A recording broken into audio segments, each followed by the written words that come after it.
हमारा चौथा चैप्टर है फिजिक्स का, संधारित्र तथा परावैद्युत, कैपेसिटर एंड डाई इलेक्ट्रिक। अब इसके अंतर्गत हमें पढ़ना क्या है, ठीक है। संधारित्र तो नाम ही फिलहाल, इसको तो पढ़ना ही पढ़ना है, ठीक है, ठीक है। उससे पहले हमें जानना होगा कि चालक क्या होता है, अचालक क्या होता है, यानी विद्युत रोधी या परावैद्युत क्या होता है, ठीक है। उसके बाद में हम क्या आएंगे, धारिता पे आएंगे। धारिता के बाद में फिर आगे हमारा टॉपिक होगा जो भी शुरू करेंगे, ठीक है। तो पहले इसमें हमें जानना होगा चालक तथा विद्युत रोधी पदार्थ, ठीक है। चालक तथा विद्युत रोधी पदार्थ यानी क्या हो जाएगा हमारा कंडक्टर एंड। अब देखो यहाँ पर जो विद्युत रोधी है इसको हम ऐसा भी लिख सकते हैं अथवा करके, अथवा परावैद्युत भी लिख सकते हैं, ये बताएंगे तो परावैद्युत, ठीक है। तो यानी ये हो जाएगा कंडक्टर एंड इंसुलेटर और डाई इलेक्ट्रिक, ठीक है। तो पहले हमें पढ़ना होगा चालक तथा विद्युत रोधी अथवा परावैद्युत पदार्थ क्या होते हैं, ठीक है। अब देखो पहले इसमें हम पढ़ेंगे कि चालक के बारे में, कि चालक हमारा क्या होता है। तो पहले हम समझ लेंगे कि चालक होगा क्या, यानी कंडक्टर, ठीक है। ऐसे पदार्थ जिसमें बाह्य विद्युत क्षेत्र स्थापित करने पर धारा का प्रवाह सुगमता से होता है, क्या कहलाता है, चालक कहलाता है। जैसे हमारा होता है चांदी हुआ, सोना हुआ, एल्युमिनियम हुआ, तांबा हुआ, ये सब हमारे क्या होते हैं, चालक होते हैं, ठीक है। उसके बाद में विद्युत रोधी टॉपिक आता है। विद्युत रोधी हमारा क्या होता है, तो ये क्या होगा, ऐसे पदार्थ जिसमें धारा का प्रवाह संभव नहीं होता है, क्या कहलाता है, विद्युत रोधी। परावैद्युत, ठीक है, अथवा अचालक अथवा कुचालक, ये सब एक ही चीज है, मतलब का है, चाहे उसको कहो अचालक कहो या फिर कुचालक कहो या विद्युत रोधी कहो या परावैद्युत कहो, सबका मतलब एक ही होता है, ठीक है।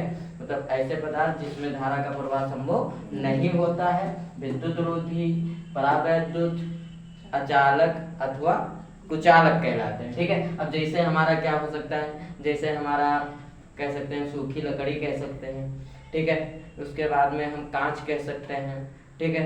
और इसमें शुद्ध जल आता है, ठीक है, शुद्ध वायु आता है, रबड़ आता है, ये सब हमारे क्या होता है, विद्युत रोधी हैं, परावैद्युत, अचालक, कुचालक, ये सब पदार्थ होते हैं, ठीक है। उसके बाद में जैसे जब हम इसको पढ़ लेंगे उसके बाद में हमारा टॉपिक आएगा इसमें धारिता। धारिता क्या होती है, ठीक है, यानी कैपेसिटेंस,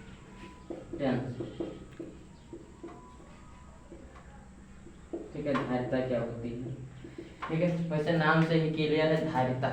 जैसे सिंपली यदि इसको समझा जाए तो क्या होता है, कोई ऐसा चालक पदार्थ जिसमें क्या होता है आवेश को धरने की या ग्रहण करने की क्षमता ही क्या कहलाती है, धारिता कहलाती है। या कह सकते हैं कि कोई ऐसा चालक पदार्थ, ठीक है, जो जितना क्या करता आवेश को ग्रहण कर सकता है, वही उसकी क्या हो जाती है, धारिता हो जाती है। अब इसका स्टैंडर्ड परिभाषा क्या बना, पहली बात तो धारिता के बाद क्या होगा कि जब किसी चालक के आवेश, या कह सकते हैं जब किसी चालक को आवेश दिया जाता है, ठीक है, तो उसके विभव में क्या हो जाती है, वृद्धि हो जाती है, ठीक है।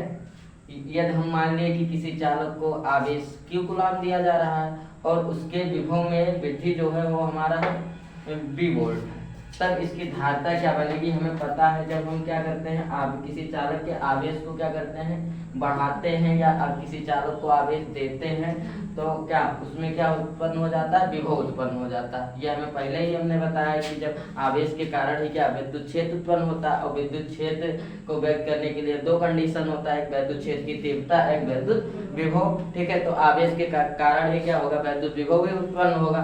तो यहाँ पर क्या हो जाएगा, जो हमारा Q है यानी आवेश है वो बी के प्रोपोर्शनल हो जाएगा। ये हमारा आवेश बढ़ रहा है तो विभव भी बढ़ेगा।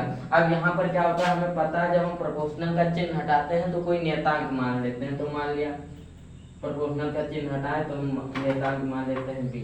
ठीक है, जहाँ बी सॉरी जहाँ सी कोई नियतांक जिसे धारिता या विद्युत धारिता ऐसा भी लिख सकते हैं, विद्युत धारिता कहते हैं। अब इसका हम फार्मूला निकालें तो क्या हो जाएगा, C इक्वल टू बी, सी के साथ गुणा में इधर गया बटे में, यानी Q अपान बी हो गया, यानी C इक्वल टू आ गया Q अपान बी आ गया। यानी जो हमारी धारिता होती है, विद्युत धारिता, वो क्या होती है, आवेश और विभव के अनुपात के बराबर होती है। अब इसकी परिभाषा क्या बनेगी धारिता की, कि किसी चालक को, या कह सकते हैं किसी चालक को Q आवेश देने पर उसके उसके विभव में वृद्धि B हो तो उस आवेश और विभव के अनुपात को ही क्या कहते हैं, वैद्युत धारिता कहते हैं। तो परिभाषा कोई रटने की बात नहीं, बिल्कुल इसी से निकाल सकते हैं। ठीक है, कि किसी चालक को Q आवेश देने पर उसके विभव में वृद्धि B हो या B वोल्ट हो तो उस आवेश और उस विभव के अनुपात को ही क्या कहते हैं, वैद्युत धारिता कहते हैं। ठीक है, ये टॉपिक था हमारा क्या, चालक तथा विद्युत रोधी अथवा परावैद्युत, उसके बाद में धारिता। ठीक है, देखो अभी हमने पढ़ा था चालक, विद्युत रोधी अथवा परावैद्युत, उसके बाद में अब हम पढ़ेंगे वैद्युत धारिता की परिभाषा। ठीक है, क्या होती है, जब किसी चालक को आवेश दिया जाता है तो उसके विभव में वृद्धि हो जाती है। यदि किसी चालक को Q कूलाम आवेश देने पर उसके कारण विभव में होने वाली वृद्धि B वोल्ट हो तब हमारा क्या होगा, Q प्रोपोर्शनल B होगा। यदि आवेश बढ़ेगा तो विभव भी बढ़ेगा, यानी विभव बढ़ेगा तो आवेश बढ़ेगा। तो यहाँ पर जब हमें पता है जब प्रोपोर्शनल का चिन्ह हटाते हैं तो कोई नियतांक मान लेते हैं। तो यहाँ पर प्रोपोर्शनल का चिन्ह हटाया, वहाँ पर हमने नियतांक C मान लिया, जहाँ C कोई नियतांक है जिसे वैद्युत धारिता कहते हैं। तो हमें C इक्वल टू मिला, B इधर गुणे में इधर क्या बटे में, यानी C इक्वल टू मिला Q अपान B।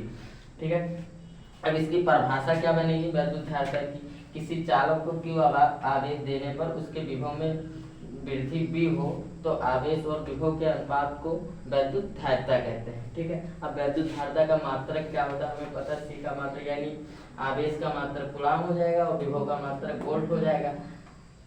और क्या होगा, अब ये जो मात्रक इसका निकला है, जो वैद्युत धारिता होती है कूलाम प्रति वोल्ट निकला है। अतः जो वैद्युत धारिता होती है एक अदिश राशि है जिसका मात्रक कूलाम प्रति वोल्ट और इसे फैराड भी कहते हैं, मतलब इसका मात्रक फैराड भी होता है। अब जैसे इसी में हमें यदि एक फैराड की परिभाषा लिखनी है तो हम क्या लिख सकते हैं कि यदि किसी चालक को 1 कूलाम आवेश देने पर उसके विभव में 1 वोल्ट की वृद्धि हो तो उस चालक की धारिता 1 फैराड होगी। यही हमारा क्या हो जाएगा, 1 फैराड का परिभाषा बन जाएगा।